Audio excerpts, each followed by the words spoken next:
বল না, তোর ডিফারেন্সটা কত হচ্ছে?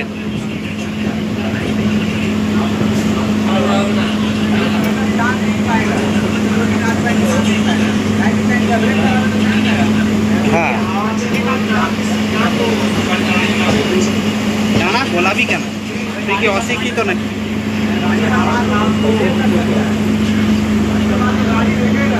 সেই এবার দেখ, আমাকে হোয়াটসঅ্যাপে পাঠায়, আমাকে যা পাঠায় আমি আর দেখি না। আমি আবার দুম করে দেখবি তোকে আমি দেখাবো। অরবিন্দ আমাকে হয়তো 4টে একে পাঠিয়েছে, আমি তোকে 4টে 2-এই পাঠিয়ে দিই সঙ্গে সঙ্গে।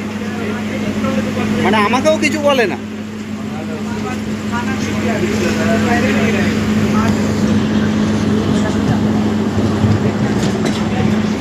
না ঠিক আছে, আমি বলেছি যে ওরা তো বলেনি যে পেমেন্ট দেবো না।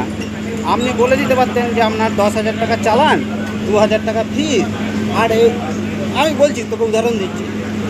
হ্যাঁ, তাহলে আমি সেরকমভাবেই বিকির সঙ্গে কথা বলতাম। আপনি তো আমাকে খারাপ করছেন।